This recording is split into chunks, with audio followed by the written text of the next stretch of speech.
Assalamualaikum warahmatullahi wabarakatuh.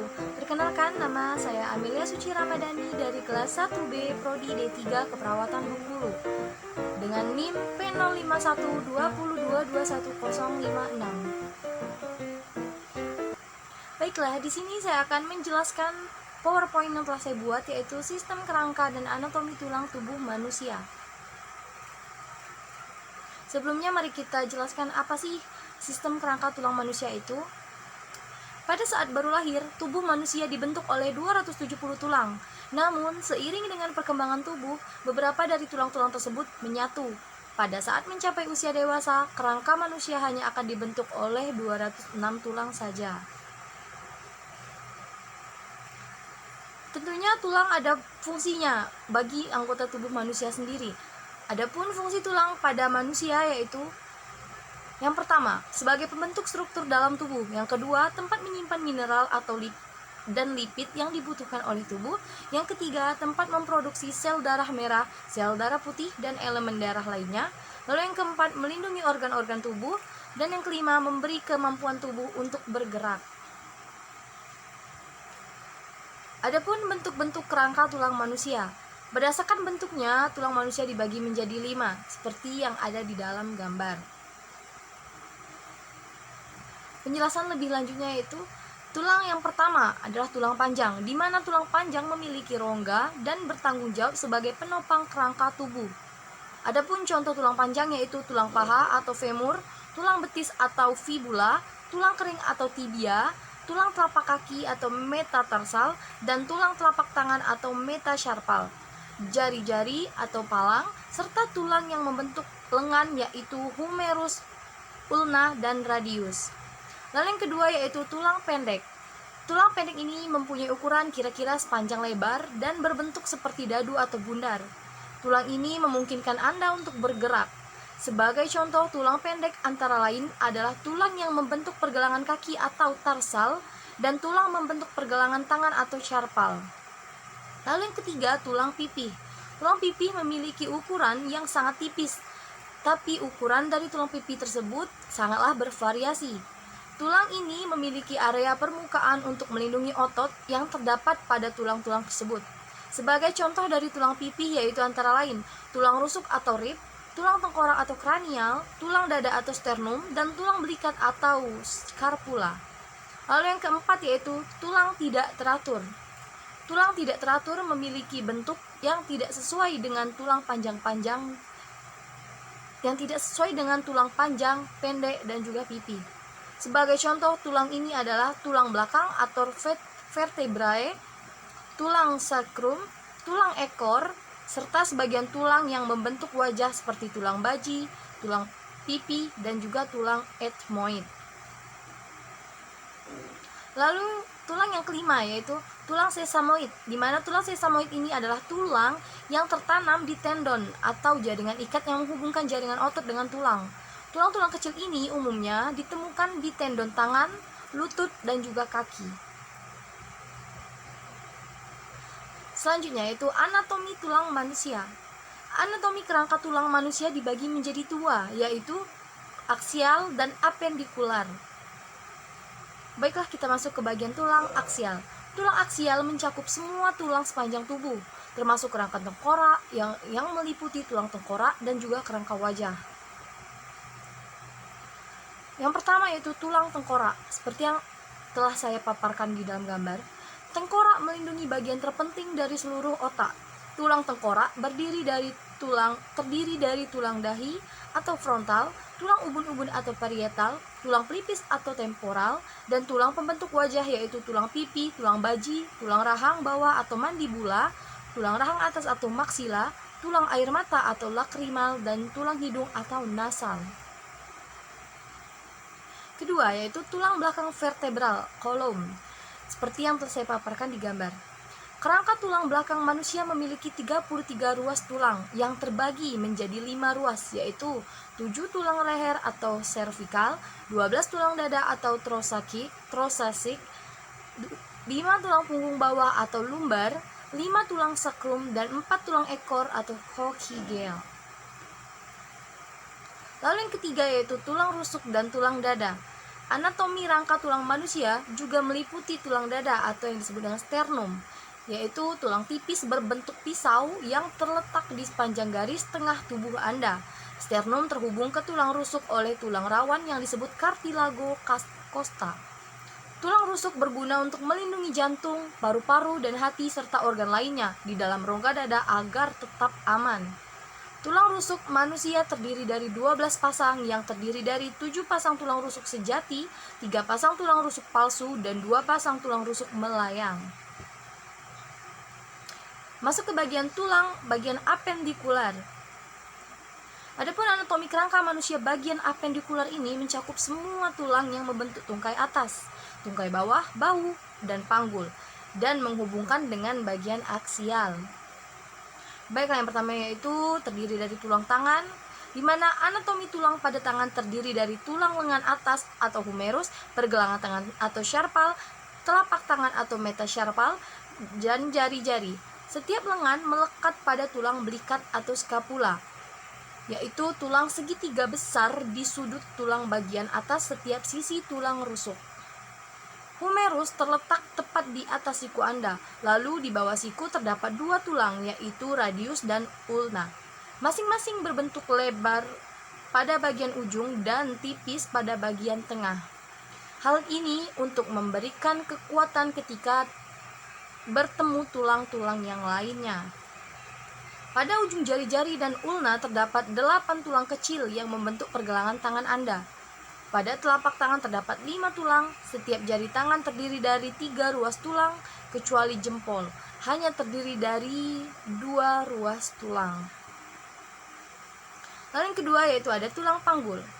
Anatomi tulang kaki akan melekat pada sekelompok tulang panggul, yang berbentuk mangkuk yang menopang tulang belakang. Tulang panggung terdiri dari tulang panggul kanan dan kiri, yang setiap sisinya merupakan perpaduan dari 3 tulang yang besar, pipih dan tidak teratur, yaitu ilium, ischium, dan pubis. Lalu yang ketiga yaitu tulang kaki. Tulang kaki juga bagian dari anatomi kerangka tulang manusia yang berfungsi untuk menopang berat tubuh, sehingga kita semua bisa berdiri dan berjalan dengan tegak. Tulang kaki dimulai dari panggul hingga lutut, dinamakan tulang paha atau femur. Ini adalah tulang terpanjang di tubuh manusia. Tulang paha ini menempel pada tulang panggul. Di lutut terdapat tulang yang berbentuk segitiga yang disebut patella atau tempurung lutut. Tulang ini melindungi sendi-sendi lutut. Di bawah lutut terdapat 2 tulang kaki lainnya, yaitu tibeta atau dikenal dengan tulang kering dan fibula atau tulang betis. Sama seperti 3 tulang di lengan Anda, ketiga tulang di kaki memiliki ujung yang lebih lebar dan daripada di tengah untuk memberi kekuatan ketika bertemu tulang-tulang yang lain. Sementara tulang pergelangan kaki atau metatarsal sedikit berbeda dari pergelangan tangan. Pada bagian pergelangan kaki terdapat tulang halus yang melekat pada tulang betis dan membentuk pergelangan kaki. Lalu di bawah tulang talus terdapat tumit yang tersambung dengan 6 tulang lainnya. Pada tulang telapak kaki atau tarsal terdapat 5 tulang panjang yang menghubungkan ke jari-jari kaki. Setiap jari kaki memiliki 3 tulang kecil, kecuali jempol hanya memiliki 2 tulang.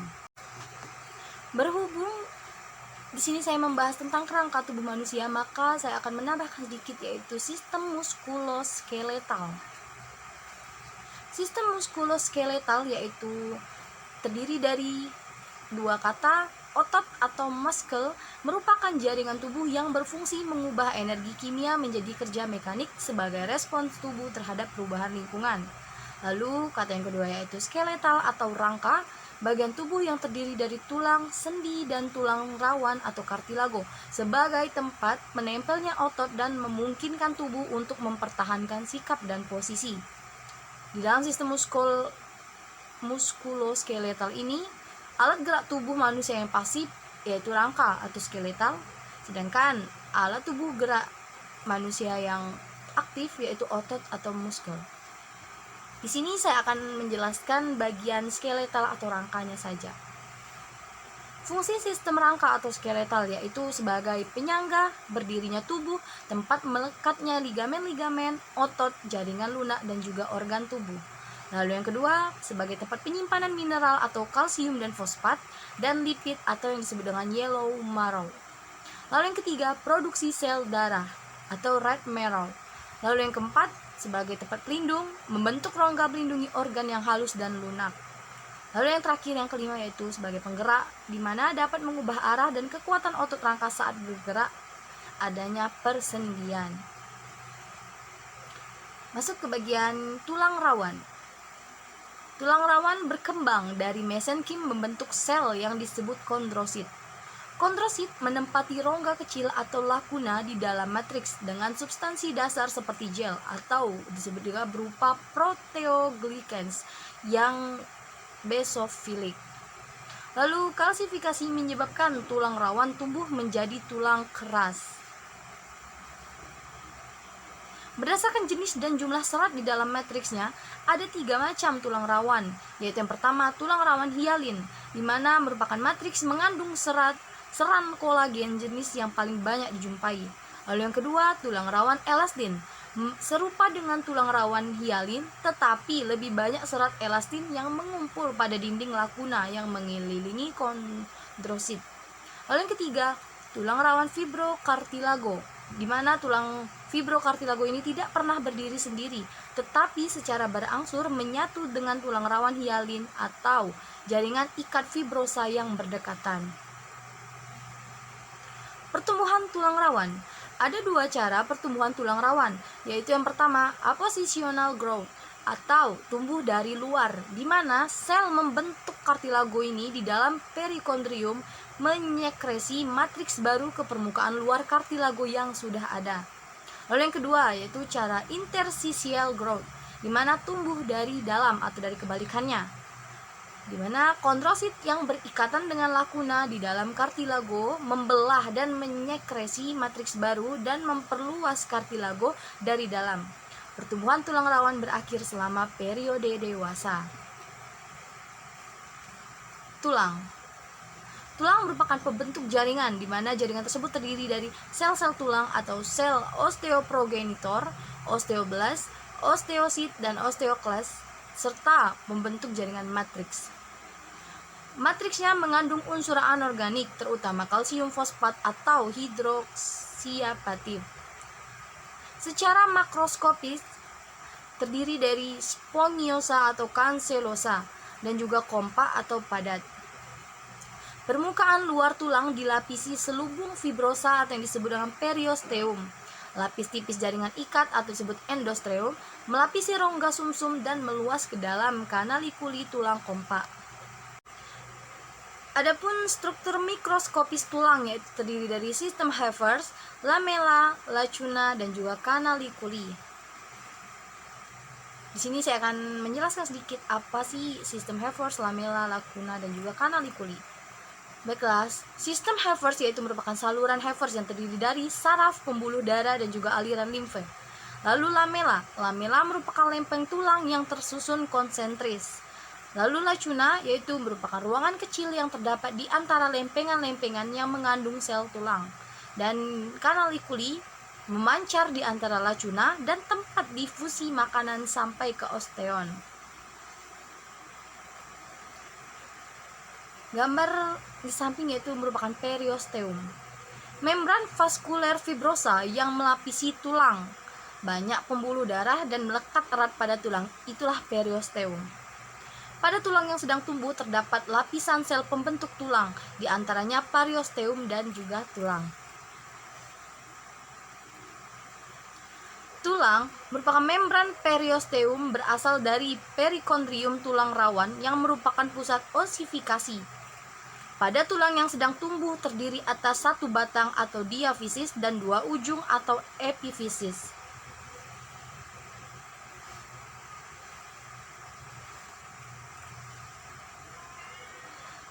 Tulang menurut bentuknya. Tulang menurut bentuknya terbagi menjadi 5. Yang pertama itu ossa longa atau tulang panjang, di mana tulang ini ukuran panjangnya terbesar adalah tulang humerus. Lalu yang kedua, ossa brevia atau tulang pendek, di mana tulang yang ketiga ukurannya kira-kira sama besar. Contohnya yaitu seperti ossa carpi. Lalu yang ketiga, ossa plana atau tulang gepeng atau pipih, tulang yang ukuran lebarnya terbesar, yaitu contohnya tulang parietal. Lalu yang keempat, ossa irregular atau tulang yang tak beraturan, contohnya tulang sphenoidal. Lalu yang terakhir yaitu ossa pneumatica atau tulang berongga udara, seperti contohnya yaitu tulang maxilla.